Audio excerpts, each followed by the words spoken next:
Hey everyone. Hey guys. Welcome to another Travel Therapy Mentor video. Tonight we're going to be talking about pursuing travel therapy without a tax home. There's a variety of reasons that people might want to pursue travel therapy without a tax home. We get questions about it pretty often. Usually it's people that they hear travel therapy is great, it pays more, you have more flexibility.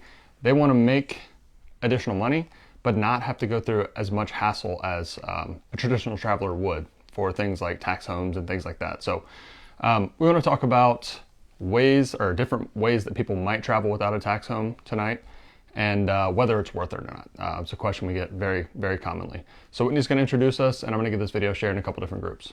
All right, hey everybody. For those that may not know us, my name is Whitney Aiken. I'm Jared Kazaza. And we're both traveling doctors of physical therapy. We've been travel PTs since 2015. We both started out as new grads, and we've been travelers ever since. Now we don't work full-time anymore, but for about 3 years of our travel PT careers, we took back-to-back contracts like a traditional travel therapist, worked a lot, saved a lot, and now we've transitioned into where we work only part of the year, and we spend a lot of the time the rest of the year traveling for fun.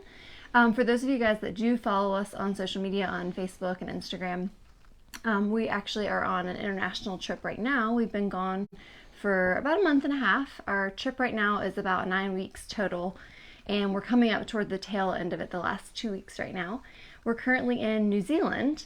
We're on the North Island of New Zealand, and this was kind of an impromptu video. We just sort of planned it really quickly last night because we were supposed to be hiking today, but the weather had other plans, and so we're actually gonna push our hike back till tomorrow, and we kind of had a free rainy day today. So yeah, we thought we'd bring you guys a video. It's been a little while. We used to try to always do our videos every week. Back the first several years that we were doing Facebook Live videos on various travel therapy topics, we would do them every single week. And then we kind of cut back to where it was like every other week or so. Unfortunately, on this trip, we've had more difficulty being able to schedule times to do videos. One thing has been the big time difference.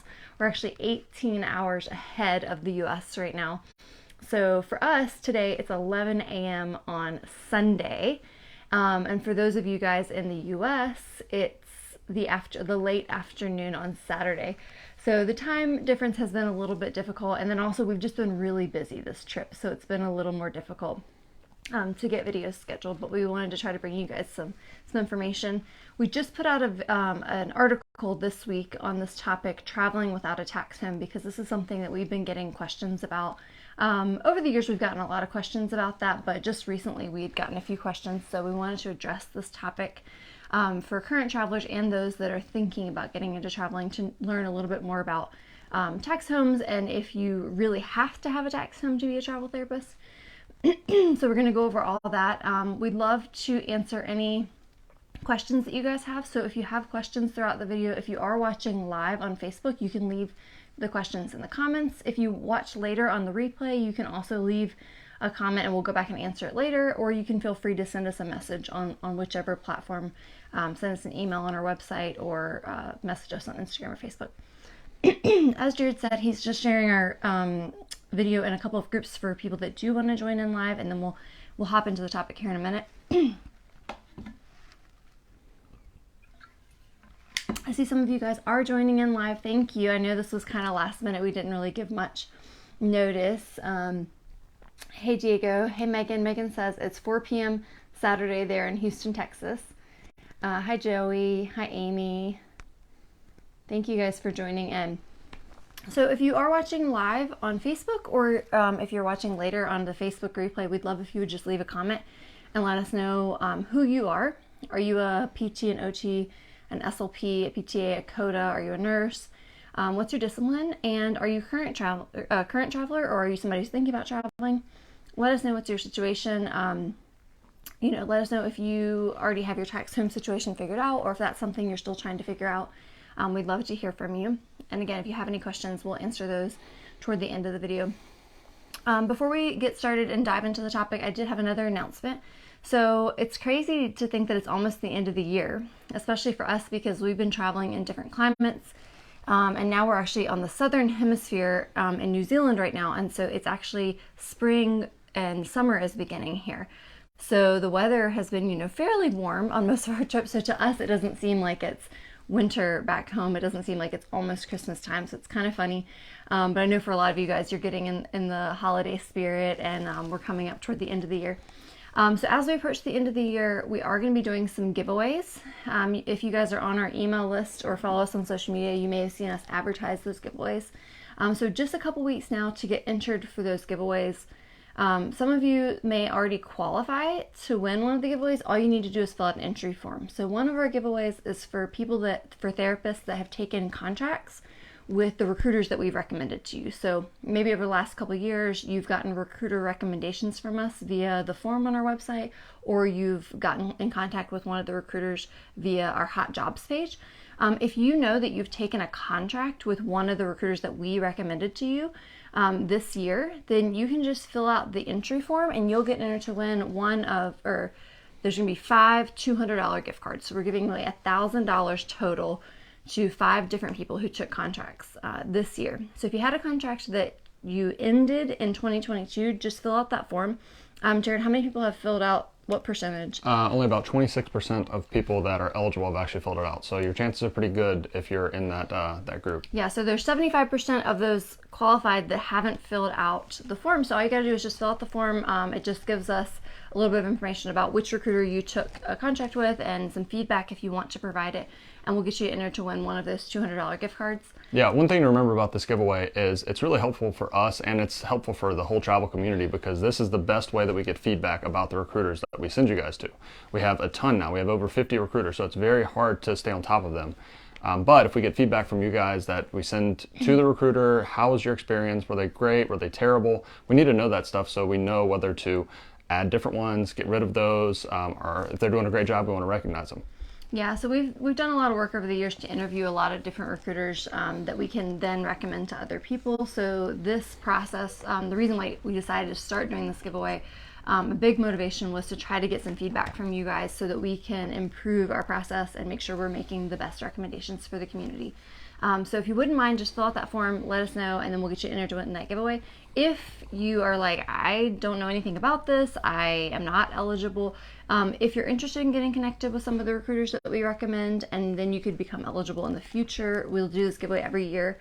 You can just go on our website and fill out our recruiter recommendation form and we'll get you connected. Or you can check out our hot jobs list and see if there's a job there that interests you. So that's the first giveaway. The second giveaway, anybody can enter this one. You do not have had to take a contract.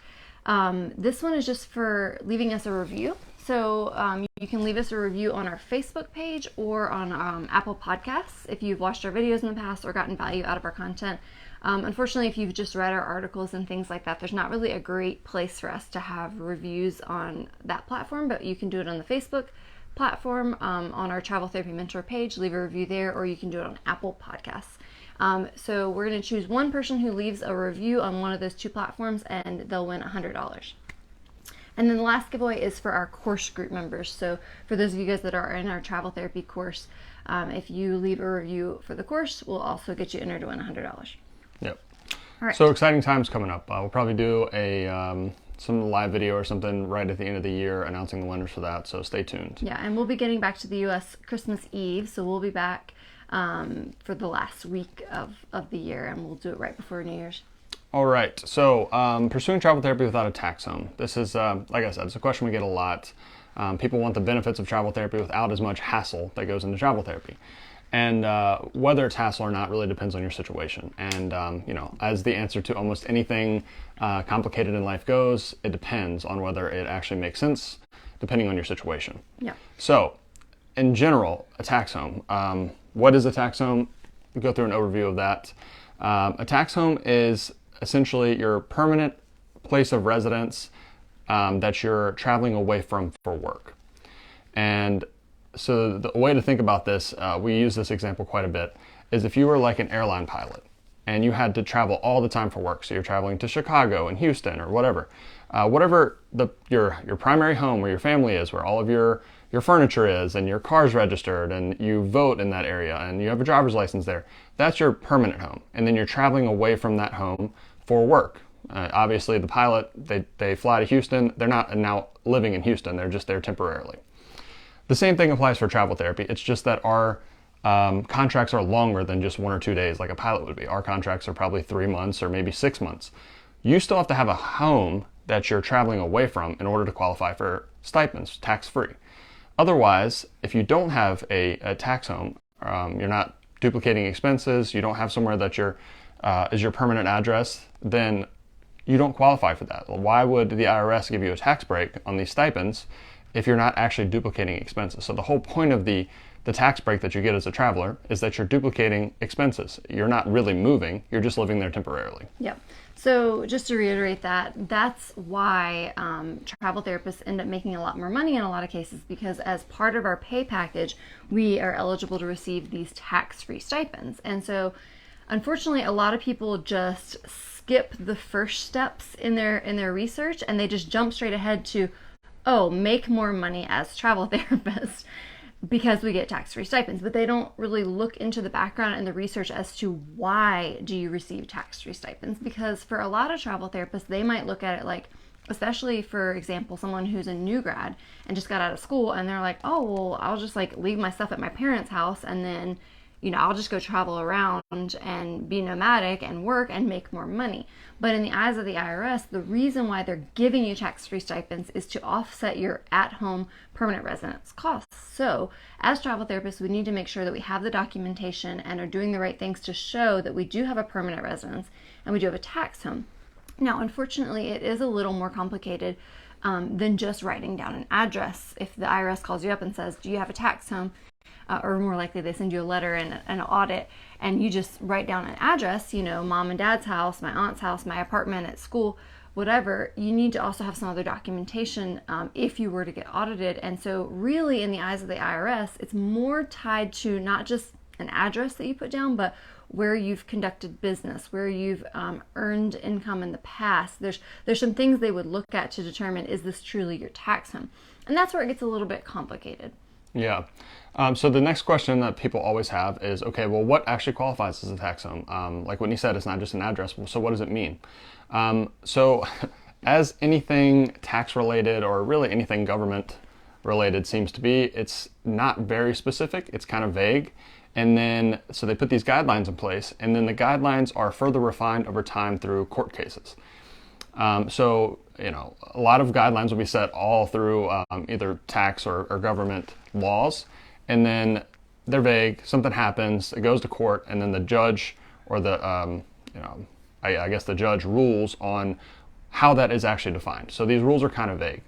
But in general, what it means to have a tax home is ideally you want to have three of these, or at least 2 of 3. And the rules are, you need to be duplicating expenses, you need to be conducting business in the area of your tax home, and you need to not abandon your tax home. So those are the 3 qualifications, so to speak.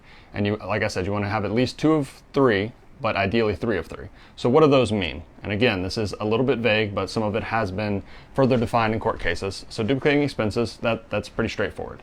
You want to have payments that you're making at your tax home, at your permanent residence, and then you want to be also making similar payments at your place where you're working. That's duplicating expenses. Meaning at home, I have responsibilities to pay the mortgage or the rent, the bills, and the things there. And then also at my travel location, I'm paying rent to live there temporarily. Just like our example with the pilot is still going to have a house and a mortgage and payments and the taxes and everything they have to pay at their permanent residence, but they also are going to have to pay for their hotel bill for the night or a couple of nights while they are away for work. So this is important to know. It has to do with the money, right? Because we're talking about the IRS here. So there has to be a paper trail here. You can't just say, yeah, I have this address, but mom and dad let me live there free.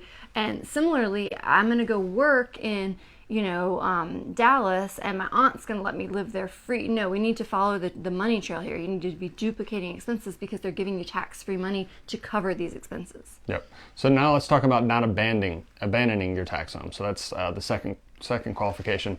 What does that mean? Essentially, that means that you can't have a tax home where you're paying expenses back home, but you never go back to it. Because if you never go back to that area, your permanent address, then it's not really where you live, obviously, right? So how do they define that? Again, a little bit vague, but in general, you want to be back at that tax home at least 30 days a year or at least 60 days every 2 years. And, that's what has come out of some of the rulings in various tax cases regarding tax homes.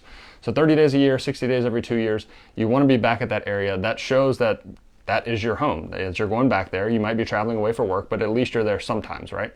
And so that's kind of the cutoff for not abandoning your tax home. Yeah, and that would be kind of obvious if you had a job like a pilot, right? Like, hopefully that's where you're going back to some days of the week, or at least most days of the month, right? But if you're a travel therapist or a travel nurse, a lot of times it gets a little more gray, because you could be away on a contract for 6 months or 9 months. But what you can't do is, you can't just say you live in Virginia and that's what you're calling your tax home, but then you go and take a contract for over a year in Hawaii and clearly never took any time off to fly back home. That's a red flag. It's like, well, now you live in Hawaii because you never went back to that permanent residence for over a year. Yep. And if any of this stuff is not clear, feel free to ask questions. We talk about this a lot, so there might be some areas we skip over or that aren't clear to you guys. So feel free to ask questions. We'll answer those at the end. The last one that's actually probably the most vague, I know the not abandoning might be a little vague, but conducting business in the area of your tax home. So what does that mean? It can mean a lot of things. So depending on who you ask, we've talked to several CPAs about this. Some say that conducting business is things like having a bank account there, having credit cards to that address, having your driver's license registered there and your cars registered, all that in that tax home. So that could be conducting business. Other CPAs will say that it's more in depth than that. It should involve making money of some sort. So maybe you have a part-time job, or you go back there every now and then for a contract, something like that, where you clearly have ties, you're conducting business in the area. So that one is probably the most vague, and if you're going by the most scrupulous interpretation of that, is that you need to have work history or you're working in the area. It makes it a little more difficult. So I would say, like we were talking about, you want at least 2 of the 3. For most people, the easiest for those are to obviously duplicate expenses. If you have any home, you're going to be paying expenses there.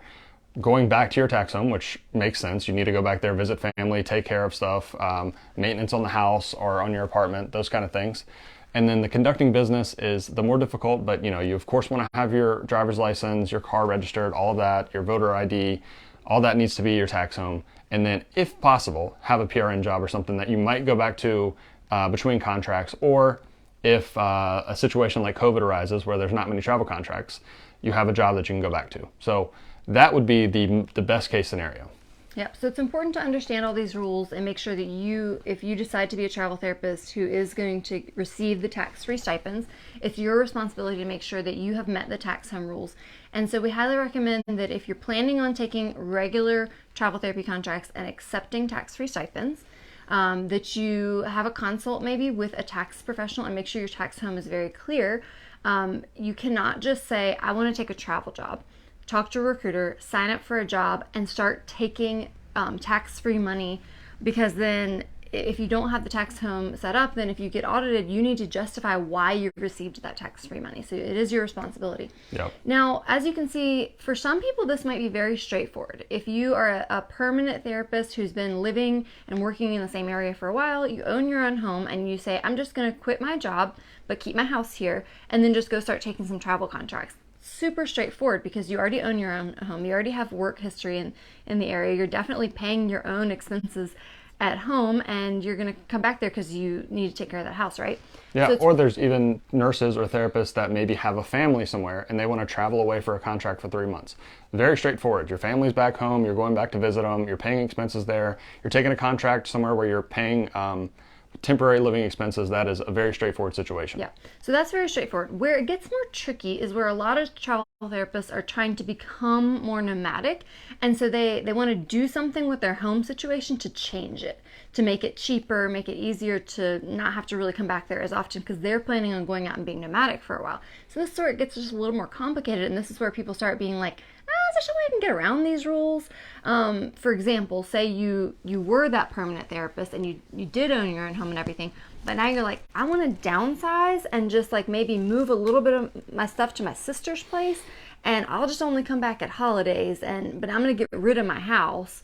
And now I'm going to go travel pretty much full time, right? Well, it gets a little more complicated because now you're trying to change your tax home, Is your sister's house or your parents' house, is it in your same city? Then we start asking all these other questions. Same thing with, say you're a student, you've just graduated, and you're like, yeah, I have no real ties. Like, I'll just put my stuff into my childhood bedroom at my parents' house and I'll go out and travel. Well, now we need to make sure that we're establishing that tax home, because it's like, well, were you living in a different city already? Did you have an apartment where you were going to school? It can just get a little more complicated. Yeah, and since it's more complicated, some people will say, okay, I don't want to deal with any of that.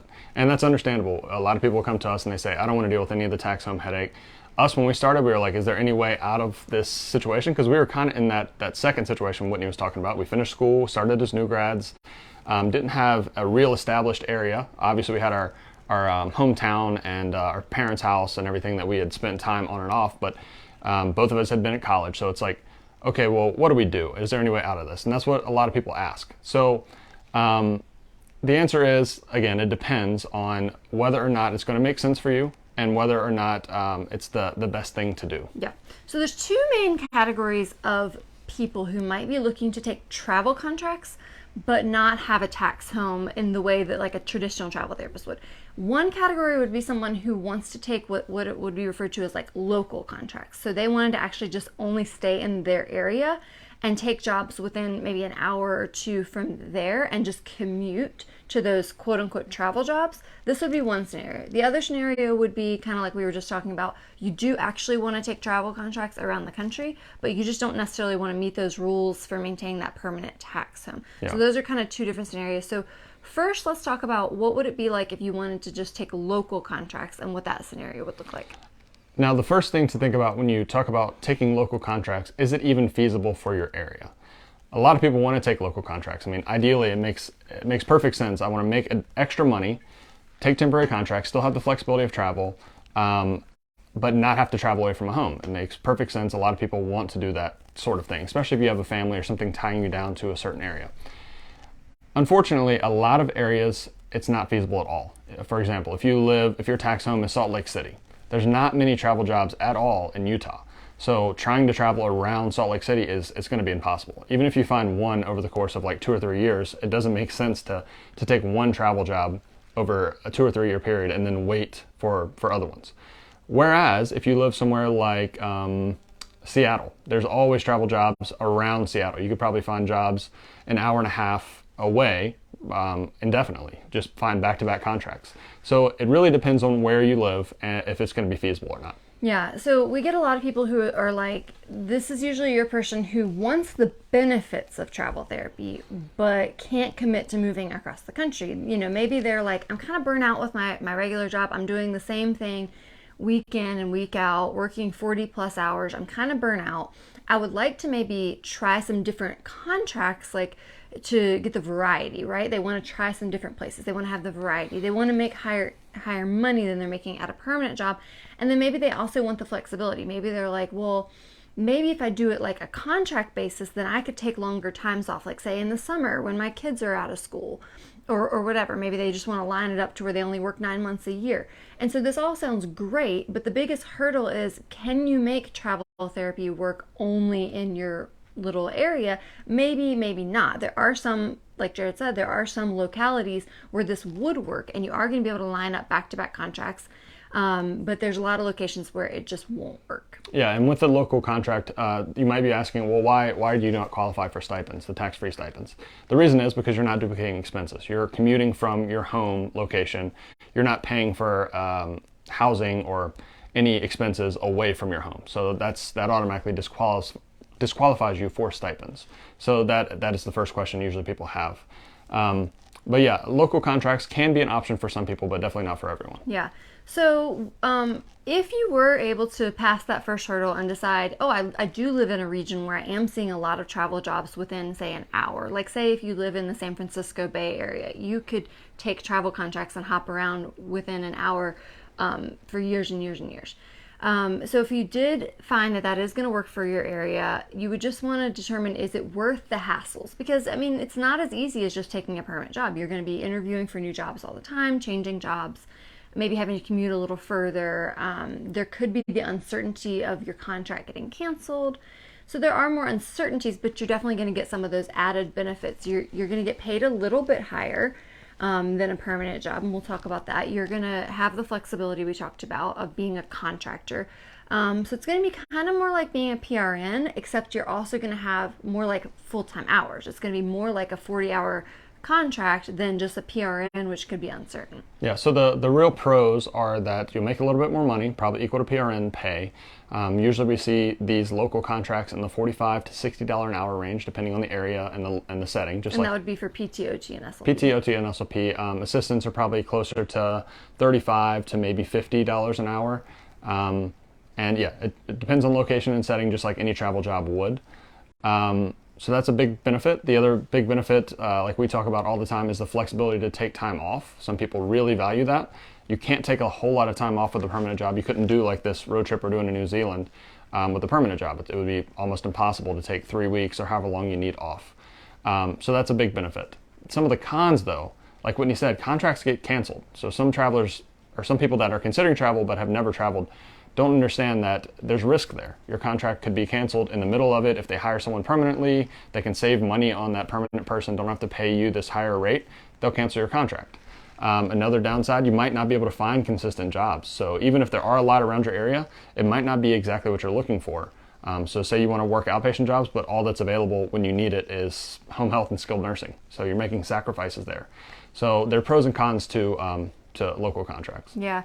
Another thing would be the benefits. So if you're signing on as a 40-hour-ish a week contractor at a travel contract locally, even if it's only for 3 or 6 months, you are eligible to get some benefits through the travel company. So that would be good if you needed insurance. But if you are doing local travel for the flexibility and knowing that you may not be able to line up back-to-back contracts, or maybe you're choosing not to line up back-to-back contracts, then it may not really be in your best interest to go on the insurance of the travel company anyway.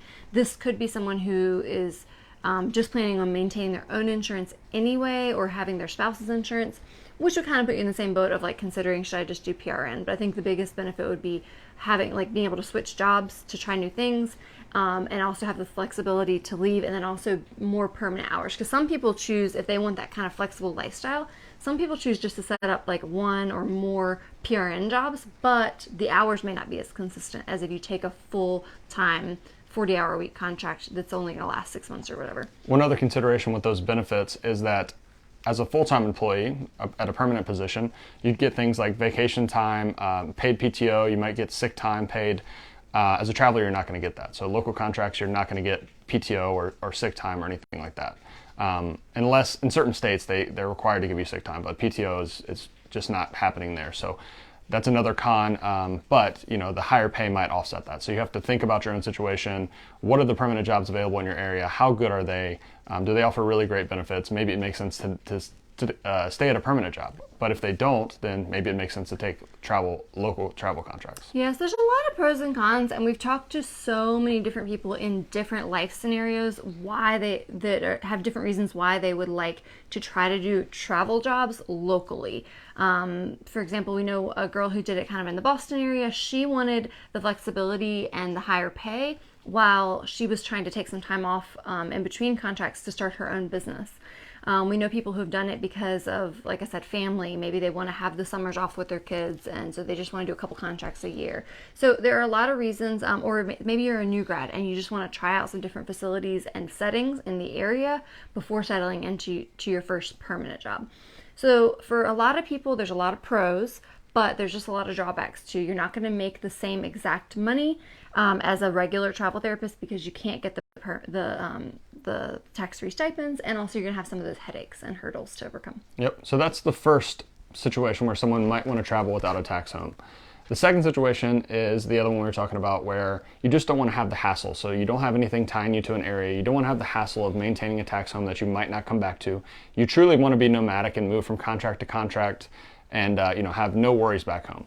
And there's a significant number of people that are in that situation. Maybe they just graduated, they don't have any ties, and they're just like, I don't want to deal with any of the tax home stuff.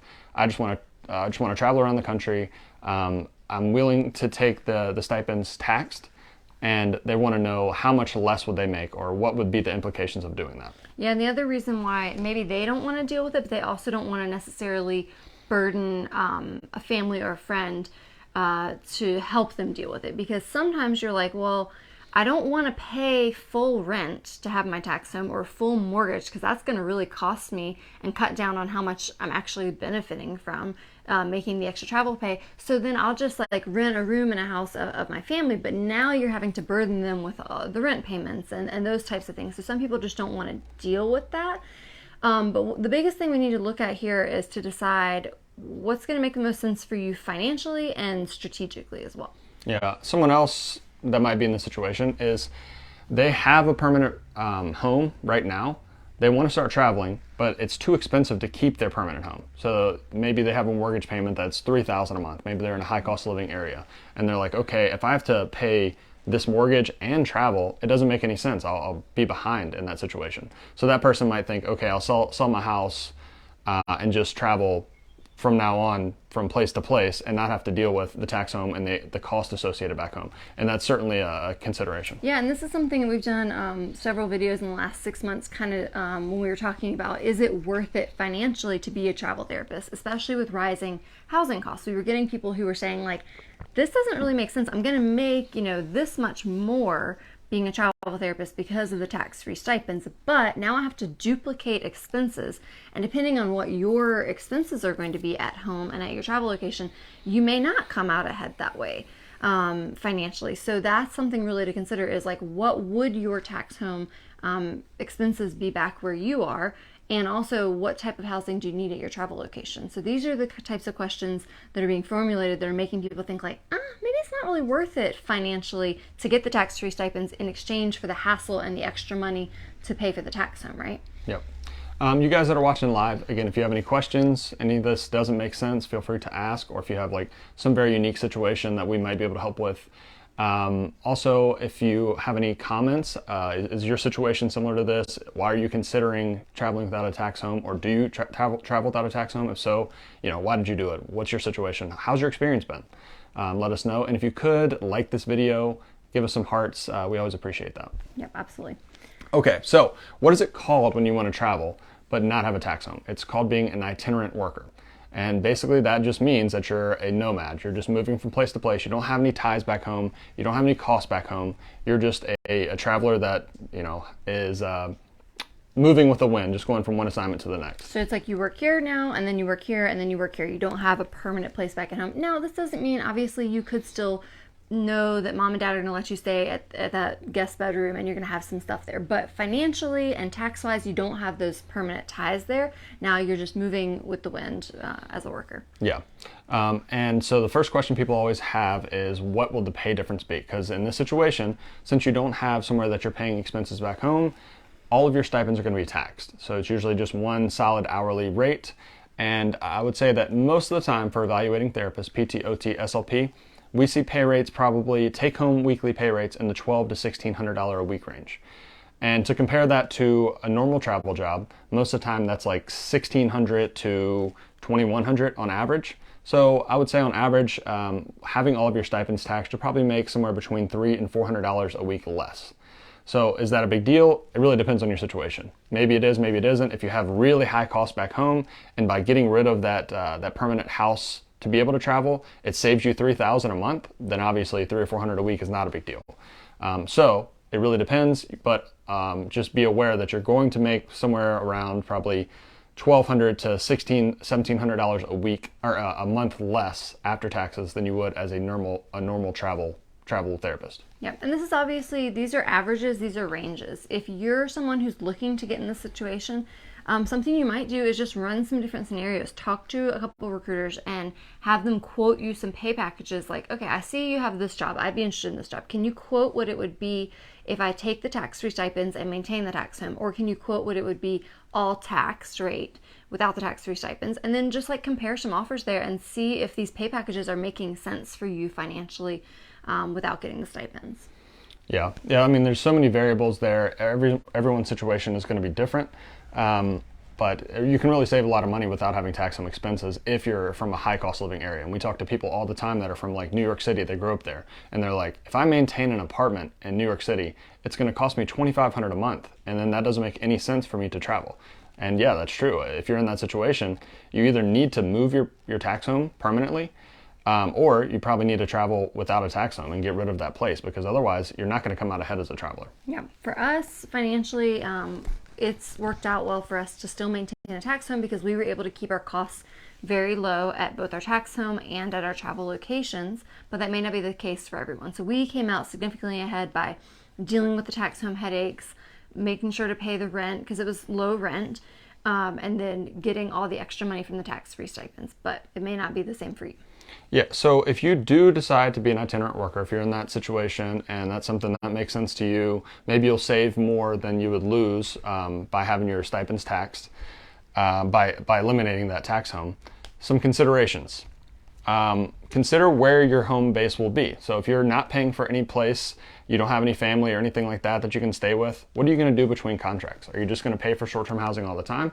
Obviously, some people do that, and it can make a lot of sense, but it's just something else to think about. If your contract ends and you don't have something else lined up, where are you going to go? Are you just going to stay where you were? Or are you going to have some area that you, you just kind of hang out at between contracts? You just need to think about those things, because if you don't have somewhere that's clear that you're going back to, then it makes it a little more uncertain. Yeah. Somebody who had an RV, this may not be as big of an issue. That might not be a concern for you. Or someone who knows that they have a good family situation back at home, they're welcome there anytime.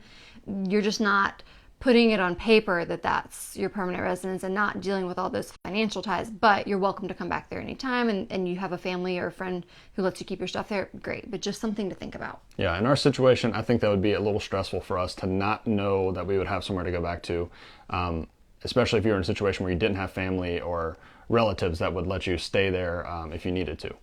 Another thing to think about is, where will you register everything? So where are you going to have a driver's license? Where are you going to have your voter registration? What's the address going to be for your bank accounts, credit cards? Where are those statements going to go? That kind of stuff.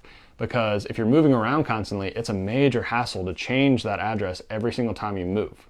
3 months here, you have to get all of your mail forwarded. 3 months here, that would be a major hassle. And not only that, but things can get lost really easily. So consider that. Are you going to have somewhere that you send your mail to? Are you going to move it every time? Are you going to use one of these, there's these digital services now that will scan your mail and email you a copy? You can use those kind of things. But mail's a major issue. Most travelers will send that to their tax home, but if you don't have a tax home, then you have to figure out something else to do there. Yeah, and again, it's for some of you, you may be like, well, I have a friend or family member who would be willing to let me keep my stuff there, let me come back there sometimes. We just don't want to put it on paper and pay them rent and deal with those things. Great. So maybe you have the logistical part worked out. You're just not going to do the financial ties. Good. But it's just something that you need to think about if this is the route you want to go. Yeah. So it all comes down to, is it worth it? It really depends on your situation. There are people that live in low cost of living areas that their tax home costs them very little. You can rent a room in a house in some areas of the country for $300 a month or $400 a month, and in which case making extra $300 or $400 a week, it's a no-brainer. You want to make that additional money.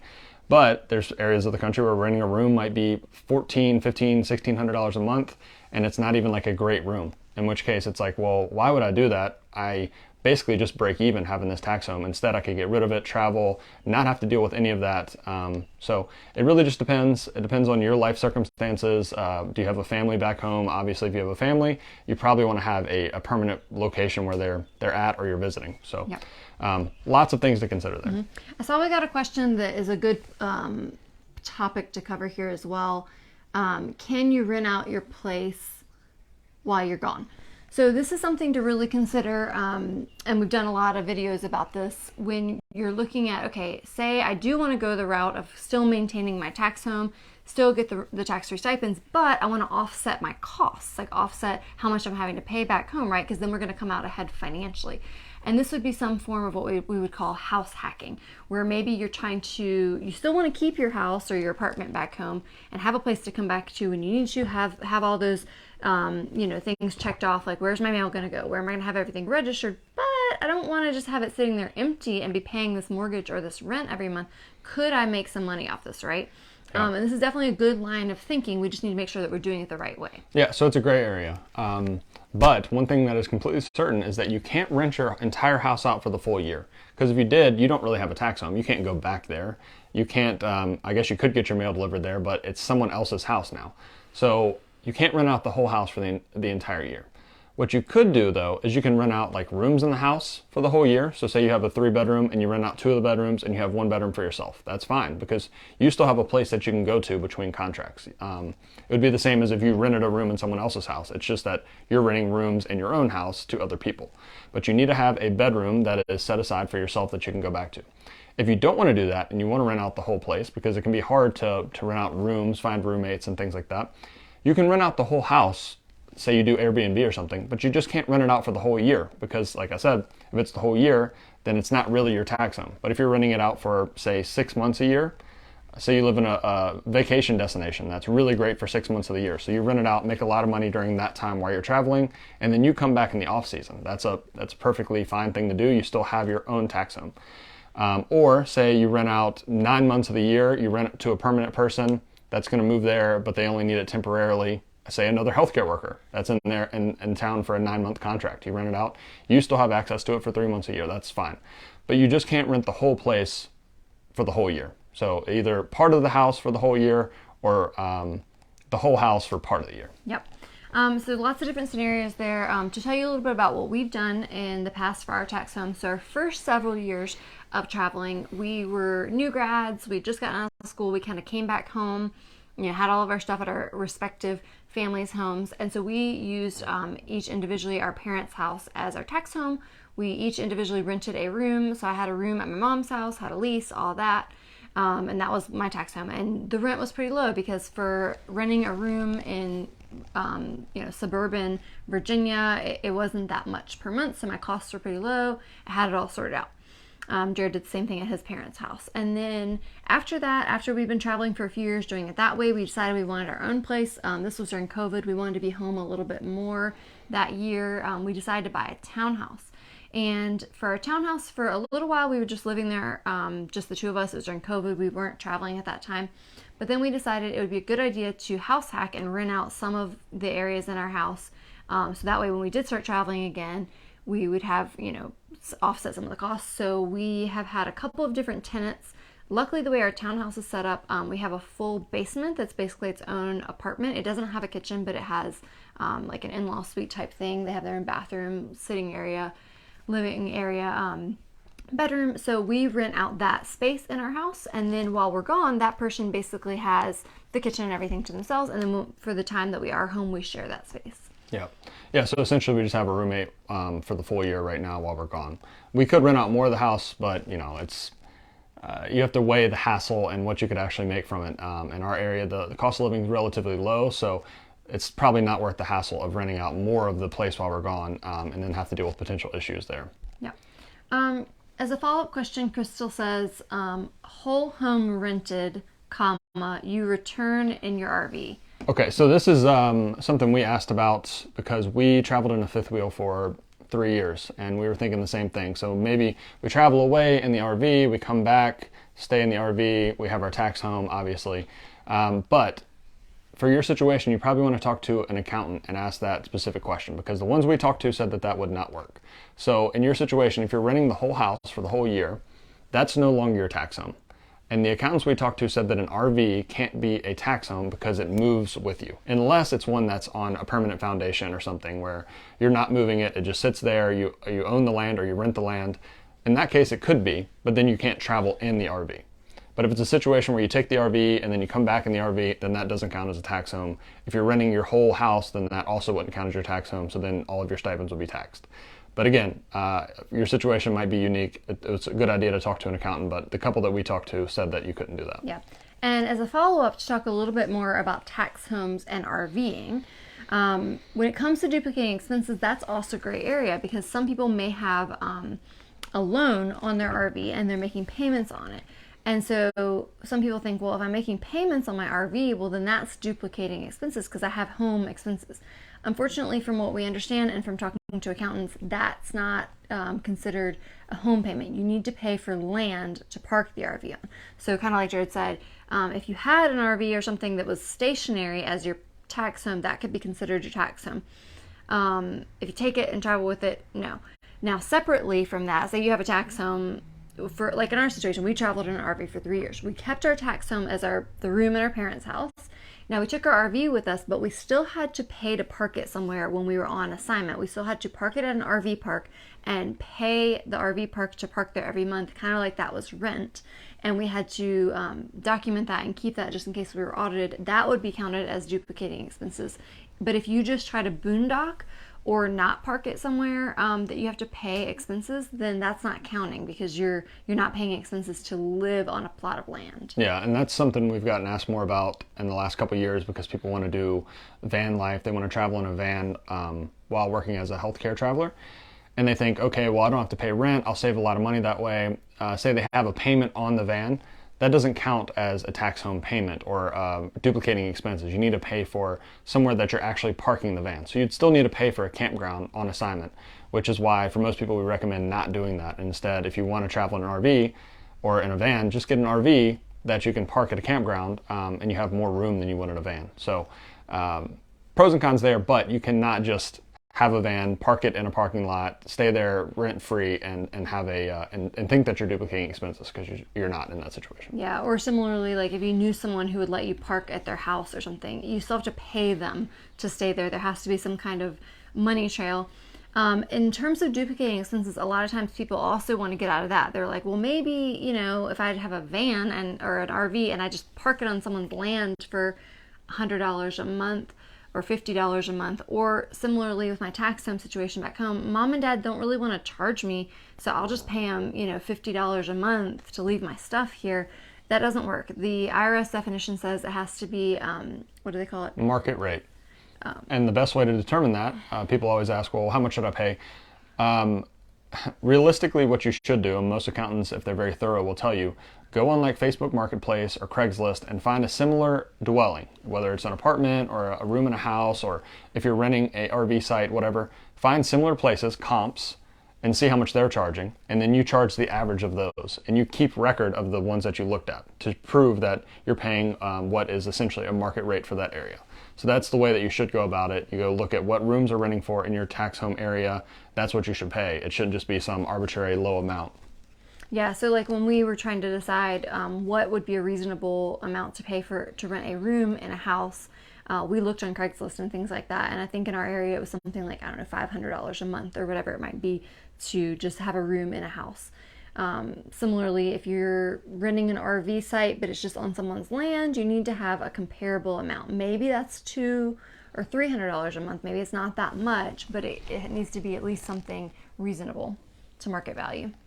Hey, Allie, thanks for joining. And I know Allie had messaged us and said that that she works as quote unquote an itinerant worker without maintaining a tax home, and that seems to work really well for her. Hey, Nick. Thomas says, cheers from Anchorage. According to the MedVenture app, Whitney is currently working here too. Yeah, she probably didn't change that. Yeah, that was our last job. That's funny. That's awesome that you made it out to Anchorage. That was our last assignment was in Anchorage, so I guess I never changed my status.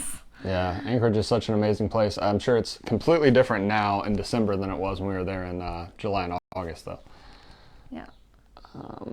So let us know if you have any questions. If you are watching live, we'd be happy to answer any questions. Or if you're watching later in the replay. Again, though, if you have very specific scenarios, if you message us, we might be able to give you a little bit of insight, but most likely we're going to tell you it's best to set up a consultation with a tax professional.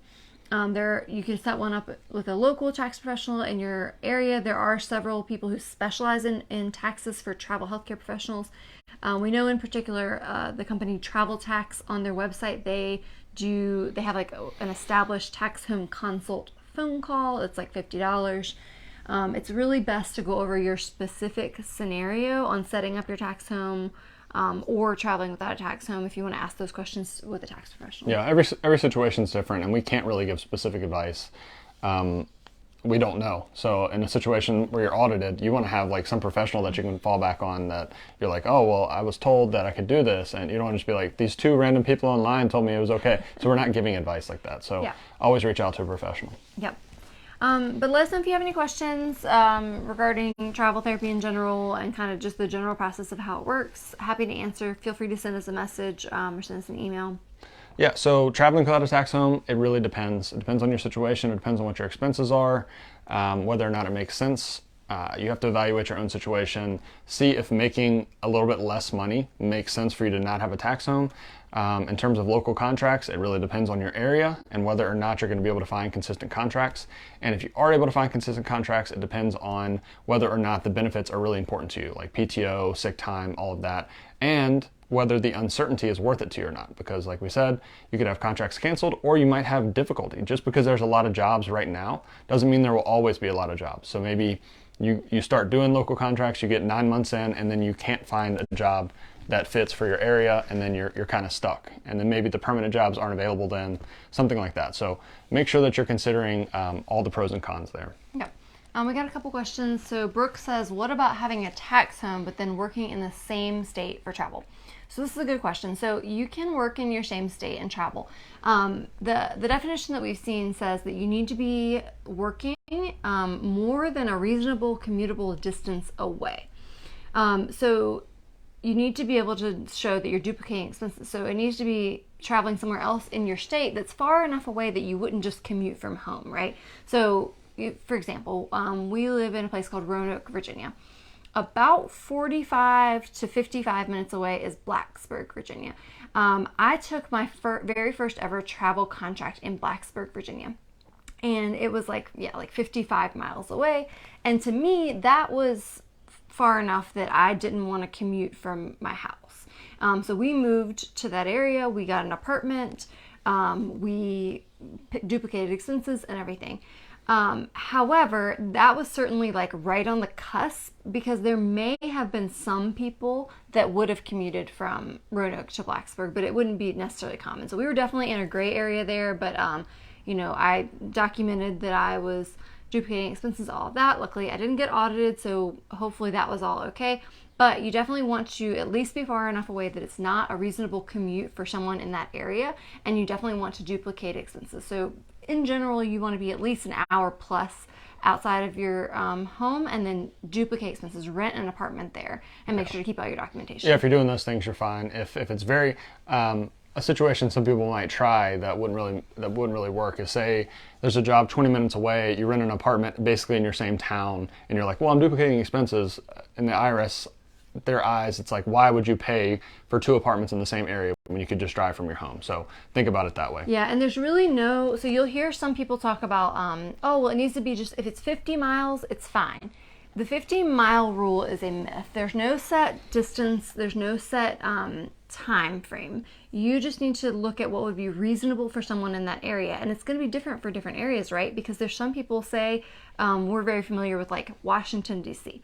Someone might commute 2 hours from Washington, D.C. That's a normal daily commute for someone in a big city. So it may not make sense for you to take a travel contract in that same metro area. But whether or not it makes sense is a gray area. But for sure, what's not a gray area is if you commute from your house to that job, you are not meeting the rules. Yep. You cannot commute from your house every day and drive back home that night and sleep and accept the tax-free stipends. You need to be staying in a different dwelling, and it needs to be more than a reasonable commute from your house. Yep. Crystal said, recommended resource for malpractice insurance. We've never gotten malpractice insurance. We've never really looked into it. You have to remember that every travel company we've ever worked with provides malpractice insurance on your behalf, and even most clinics will provide malpractice insurance for all of their employees. So in a lot of cases, you're already double covered on a contract. There are some therapists that will still choose to get malpractice insurance on their own because it's relatively cheap, but it's definitely not something that you need to do. It would just be like a CYA type thing. But yeah, if it makes you feel better, I think it's only usually a couple $100s a year. So, and I know there's a variety of companies. I think I've heard of like HPSO or HSPO, something like that, that a lot of people go through. Yeah. All right, I think that's it. Awesome. Well, if that is all the questions, we'll wrap up for today. Thank you guys for hopping on. Thanks to those of you guys that will watch later on the replay. Feel free to leave us a comment and let us know that you did watch on the replay. Also, shout out to those of you guys that will listen later on our podcast. For those that don't know, we do upload all of our videos to podcast format. You can find it on most podcast platforms, Spotify, Apple Podcasts, those sort of things. That way people can listen on the go if they'd like, instead of watching it on Facebook. Yep. Anyone watching in the future, if you have any questions or comments, feel free to leave those. We always come back to the videos in the future. Also, again, if you could like this video, we really appreciate it. It helps more people see the videos. Yep, absolutely. So if you are following along with us on Facebook and Instagram, we'll still be in New Zealand for another 2 weeks. So feel free to follow us there at Travel Therapy Mentor. I'll be posting some pictures of the fun things we're doing here in New Zealand. And then keep an eye out for those giveaways that we'll be doing at the end of the year. Yep. Okay. Take care, everyone. All right. Bye. Bye.